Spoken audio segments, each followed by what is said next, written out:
이번 시간에는 미래를 생각하는 에너지 사용법에 대해서 공부를 하도록 하겠습니다. 교과서는 276쪽을 보시면 됩니다. 자, 먼저 이 단원에서 우리가 첫 번째로 공부할 개념은 에너지 전환과 에너지 보존에 대한 내용입니다. 먼저 에너지 전환이 무엇인지 나와 있는 문구를 한번 같이 읽어볼게요. 에너지는 다양한 형태로 존재하며 한 가지 형태로만 머물러 있지 않고 다른 형태로 바뀐다. 이게 바로 에너지 전환이라고 하는 그 내용인데요. 여러분들 아마 중학교 때도 많이 공부를 하셨을 거예요. 그래서 이 에너지 전환의 예시로 우리 교과서에 나와 있는 자동차의 작동과 그리고 스마트폰 이 두 가지 사례를 들어서 에너지 전환이 무엇인지 한번 개념을 살펴보도록 할게요. 자, 먼저 자동차의 작동에서 살펴볼 수 있는 에너지 전환에 대해서 살펴보도록 할게요. 자, 자동차가 여러분 작동을 하려면 뭘 넣어줘야 되겠죠? 그죠? 휘발유를 넣어줘야 해요. 휘발유를 넣습니다. 이 휘발유, 즉 연료를 넣어주어야 하는데 이 연료에 저장되어 있는 에너지는 바로 화학 에너지의 형태로 존재를 하고 있어요. 그래서 이 화학 에너지의 형태로 존재하고 있던 휘발유를 이제 엔진을 가동을 하면서 이제 자동차가 움직일 수 있도록 만들어 주겠죠. 휘발유가 가지고 있던 화학 에너지가 그 동력으로 전환이 되면서 운동 에너지, 그리고 그 엔진이 돌면서 열도 발생을 하겠죠. 열 에너지. 그리고 경적 소리를 울릴 수 있게끔 소리 에너지로도 전환이 되고요. 그리고 자동차가 작동을 할 때 여러분들 음악도 연결을 할 수 있고 열선도 전기 열선도 이제 할 수 있어서 전기 에너지의 형태로도 전환이 될 수가 있고요. 그리고 이제 그런 전조등 같은 것들 비치게 되면 빛 에너지의 형태로도 전환이 될 수가 있어요. 즉, 휘발유가 가지고 있었던 화학 에너지가 이렇게 다양한 형태의 에너지로 전환이 될 수가 있습니다. 그래서 운동 에너지부터 여러 가지 에너지의 형태로 전환이 된다. 그래서 자동차의 작동이라고 하는 이러한 사건에서 이제 에너지 전환을 우리가 살펴볼 수가 있었어요. 그다음에 이제 두 번째로 우리 교과서 277페이지에 나와 있는 스마트폰도 한번 예를 들어보도록 할게요. 자, 일단 스마트폰이 작동을 하기 위해서는 여러분들 스마트폰 항상 매일 뭘 해야 돼요? 전기로 충전을 해야 되겠죠. 그래서 스마트폰이 작동하기 위해서는 전기 에너지가 제일 먼저 필요합니다. 전기 에너지를 통해서 일단 스마트폰을 충전을 하죠. 그럼 그 전기 에너지로 충전된 이 에너지가 스마트폰의 배터리에 저장이 되게 됩니다. 근데 배터리는 어떤 에너지로 가지고 있냐면 화학 에너지의 형태로 가지고 있어요. 그래서 화학 에너지, 배터리가 가지고 있는 에너지를 일단 1차적으로 전환이 됩니다. 그러다가 이 화학 에너지, 배터리 속에 저장되어 있는 화학 에너지를 역시 다양한 형태의 에너지로 전환을 시키게 되겠죠. 전기 에너지, 그리고 소리 에너지, 빛 에너지, 그리고 휴대폰이 소리만 나는 게 아니라 이제 진동도 나잖아요. 그래서 운동 에너지. 그리고 당연히 휴대폰 오래 사용을 하게 되면은 열 에너지도 이렇게 발생을 하게 되겠죠. 그래서 지금 보시게 되면 스마트폰도 전기 에너지, 우리가 스마트폰을 충전하기 위해서 공급해 주었던 그 전기 에너지가 배터리 속의 화학 에너지로 전환이 되고, 그 배터리 속의 화학 에너지가 여러 가지 전기 에너지, 소리 에너지, 빛 에너지, 운동 에너지, 열 에너지의 형태로, 다양한 에너지의 형태로 서로 전환이 된다라는 거를 알 수가 있습니다. 그래서 우리가 지금 이 두 가지 사례, 자동차의 작동과 스마트폰에서 에너지가 어떻게 전환이 되는지에 대해서 살펴보았어요. 그 다음으로 살펴볼 개념은 바로 에너지 보존이라고 하는 것인데요. 에너지 보존은 여기에서도 지금 언급을 할 수가 있는데, 지금 휘발유가 가지고 있던 화학 에너지가 이렇게 다양한 형태의 에너지로 무엇이 되었냐면 전환이 되었죠. 에너지가 전환이 되었어. 전환 전의 에너지와 전환 후의 에너지, 형태는 다르지만 얘네들이 가지고 있던 에너지의 총량은 어떨까요? 항상 보존이 된다는 걸 알 수가 있어요. 그래서 이 전환 전의 에너지, 전환 후의 에너지의 양이 항상 어떻다? 같다. 이게 바로 에너지 보존의 원리, 보존 법칙이라고 볼 수가 있어요. 마찬가지예요. 처음에 공급되었던 에너지가 나중에 전환되어 있는 에너지의 형태만 바뀌었을 뿐이지 얘네들의 양은 같다. 이것이 에너지 보존이라고 볼 수가 있습니다. 그래서 에너지 보존을 한번 정리를 해보도록 할게요. 자, 에너지 보존이란 에너지는 전환될 뿐 새로 생기거나 없어지지 않고 그 양이 항상 어떻게 된다? 보존된다라는 것이 바로 에너지 보존 법칙이라고 볼 수가 있겠죠. 그래서 우리가 생태계 내에서는 예전에 생명과학 파트 공부를 할 때 생태계 내에서는 에너지가 없어진다라고 얘기를 했었잖아요. 에너지가 고갈된다라고 얘기했는데 그건 생태계 내에서만 이야기고 생태계 밖으로 빠져나간 열 에너지까지를 포함을 하게 되면 역시 생태계 그 에너지도 역시 그 총량은 일정하다라는 거를 알 수가 있어요. 그래서 에너지 보존이라고 하는 거는 그 양이 보존된다. 총량이 일정하다 라는 것을 이제 에너지의 총량이 일정하다라는 것을 여러분들이 확인을 할 수가 있겠죠. 그래서 우리 교과서 277쪽을 보시게 되면요. 우리 주변의 에너지 전환과 보존 여기 나와 있는 탐구하기 활동이 나와 있는데요. 같이 한번 살펴보도록 할게요.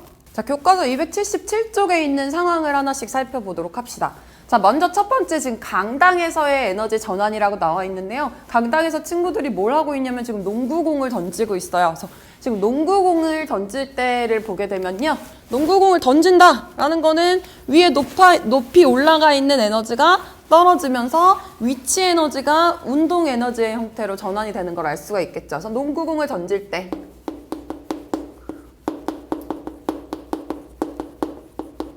위치 에너지가 운동 에너지로 전환이 된다. 이런 거를 일단 살펴볼 수가 있겠고요. 그 다음에 옆에로 한번 가볼까요? 급식실에서의 에너지 전환이 있네요. 급식실에서는 어떤 에너지 전환이 일어났냐? 급식실에서 여러분들 뭐 하죠? 밥을 먹죠. 그래서 음식물을 섭취를 합니다.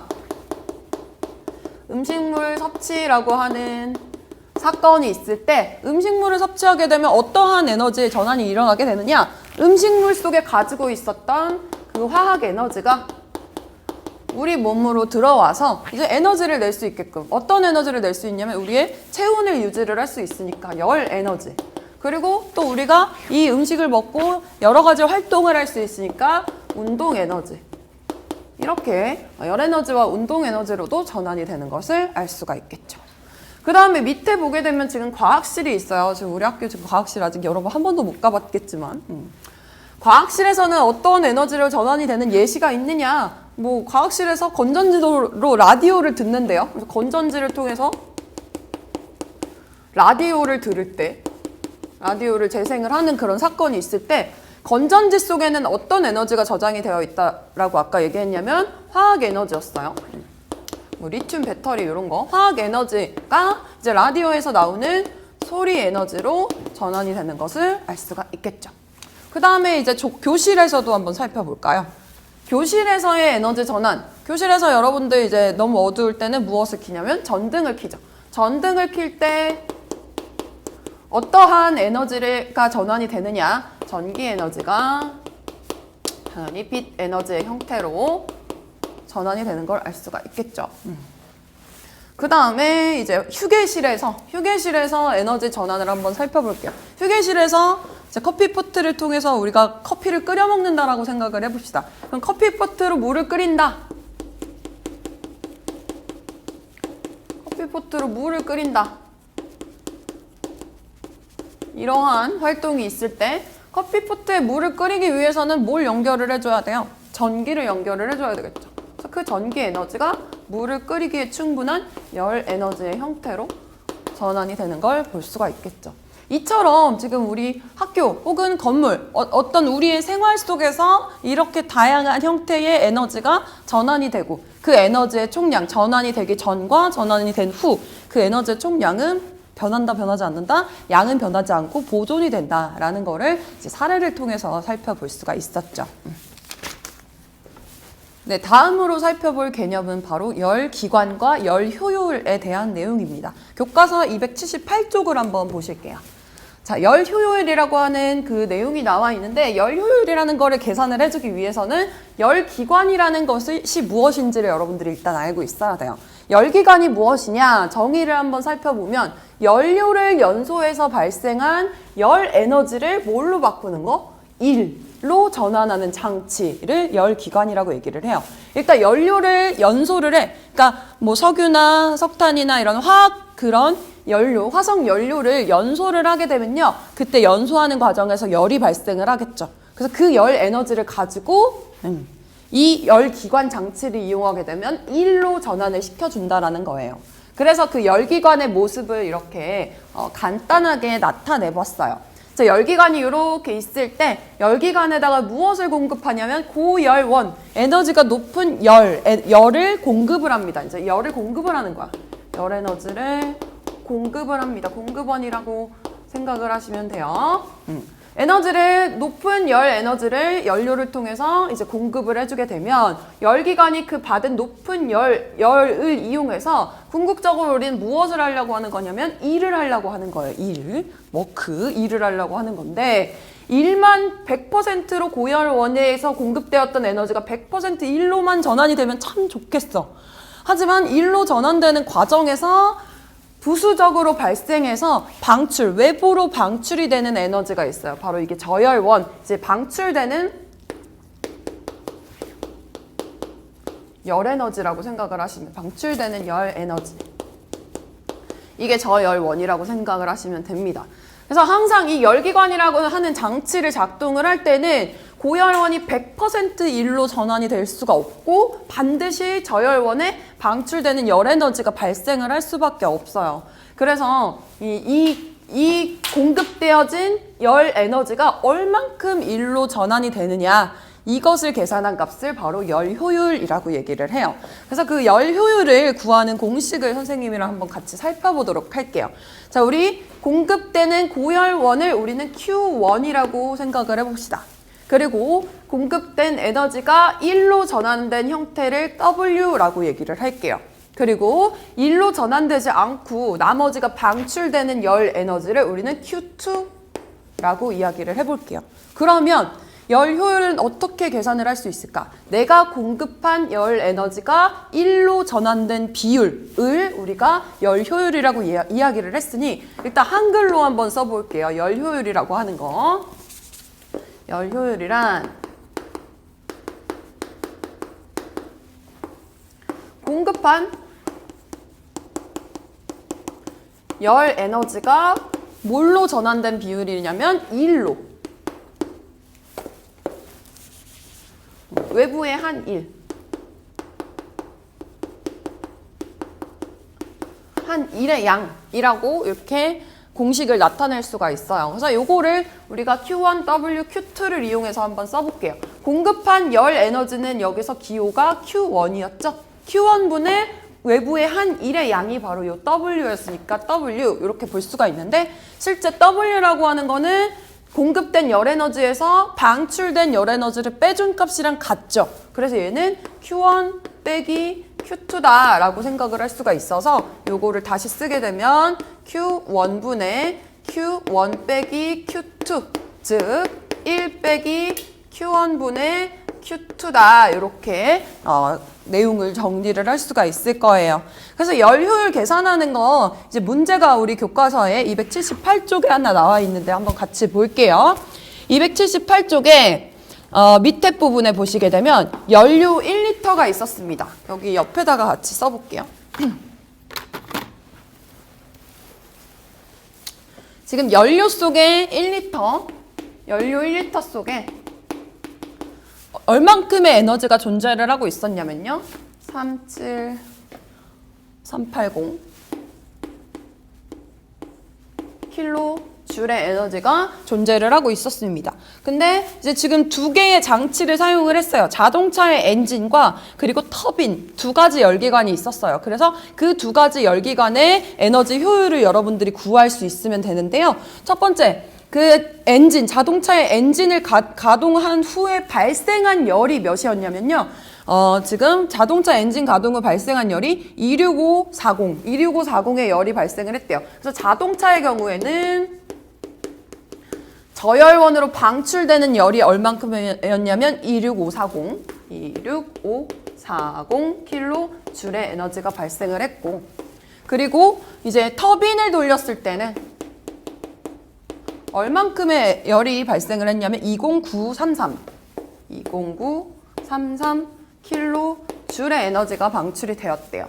그러면 지금 우리가 고열원 Q1의 값과 Q2의 값들이 나와 있으니 1로 전환된 양을 확인을 할 수가 있겠죠. 그래서 그걸 통해서 우리가 뭘 구할 수 있냐?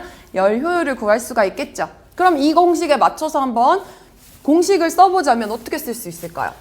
일단 열 효율은 1 빼기 Q1분의 Q2라고 얘기를 했으니까 일단 이 자동차의 열 효율은 1 빼기 37380분의 26540 이렇게 계산을 해줄 수가 있겠고, 그 다음에 터빈은 1 빼기 37380분의 20933 이렇게 계산을 해줄 수가 있겠죠. 그럼 누가 더 열 효율이 높은 걸 알 수가 있어요? 빠져나간 열이 작은 애들이 열 효율이 좋다고 볼 수 있겠죠. 그래서 빠져나간 열, 터빈의 경우에는 20933밖에 안 나갔는데 자동차는 26540이나 나갔으니까 얘가 더, 터빈이 더 저열원으로 방출되는 열 에너지가 적은 것을 확인을 할 수 있으니 이 터빈에서의 열 효율이 더 크다라는 걸 여러분들이 계산해서 확인할 수가 있겠죠. 열 효율이라고 하는 것은 이런 식으로 계산을 해주는 것이고, 열 효율을 계산하기 위해서는 이 열기관이라는 것이 존재를 해야 한다라는 거 여러분들이 알 수가 있겠죠. 그래서 이렇게 정리가 된다라는 거 여러분들이 기억을 하시면 될 것 같습니다. 네, 그래서 279쪽에 이제 열 효율과 지구 환경이라고 하는 내용이 나오는데요. 여기에 있는 내용은 뭐냐면 열 효율이 높은 제품을 사용을 해야만 지구 환경에도 좋을 수밖에 없다. 이런 내용이 정리가 되어 있어요. 왜 그럴까요? 열 효율이 낮게 되면은 고열원으로부터 1로 전환되는 것보다 저열원으로 방출되는 열 에너지가 많다라는 얘기지. 근데 나는 해야 할 일의 양이 정해져 있어. 근데 열 효율이 떨어지는 걸 사용을 하게 되면 이 같은 양의 일을 하기 위해서도 공급되는 그 에너지가 더 많이 필요하다. 즉, 우리가 열기관에 에너지를 공급하는, 열 에너지를 공급하는 방식은 뭘 하는 거냐면 연료를 연소를 해야 되는 거였죠. 연료를 그만큼 더 많이 연소를 해야 된다는 얘기예요. 즉, 화석연료, 뭐 석유나 석탄 이런 애들을 계속 연소를 더 많이 시켜야 된다. 그렇게 되면 부수적으로 이제 열기관이 작동을 하기는 하지만 부수적으로 발생하는 이산화탄소, 우리 지난 시간에 지구 온난화의 주범이라고 얘기했던 애들 있죠. 그런 애들이 엄청나게 많이 발생할 수밖에 없겠죠. 그래서 열 효율이 높은 애들을 사용하면 사용할수록 지구 환경에 보호해 좋다. 도움이 된다. 이렇게 생각을 하시면 되겠죠. 그래서 그런 열 효율이 좋은지 안 좋은지를 나타내는 그런 스티커, 에너지 소비 효율 등급 스티커, 여러분들 전자제품 같은 걸 보시면 많이 볼 수 있을 거예요. 그래서 이 스티커 어떻게 해석하는지를 한번 보도록 할게요. 그래서 279쪽에 스티커에 나와 있는 걸 보게 되면 에너지 소비 효율 등급이라고 해서 1, 2, 3, 4, 5 이렇게 나와 있고요. 이 소비 효율 등급의 숫자가 작을수록 소비 효율이 좋은 거라고 볼 수가 있겠죠. 그리고 밑에 보시게 되면 월간 소비 전력량 그리고 CO2 이렇게 나와 있는데, 월간 소비 전력량이라는 거는 소비 전력이 작을수록 좋겠죠. 그쵸. 에너지 효율이 좋은 거겠죠. 그 다음에 CO2라는 거는 이걸 돌렸을 때 발생하는 그 이산화탄소의 배출량이라고 생각하시면 되는데, 역시 그 숫자가 작을수록 좋겠죠. 그래서 여기 이 스티커에 나와 있는 숫자는 작을수록 당연히 좋은 거다라고 생각을 할 수가 있겠네요.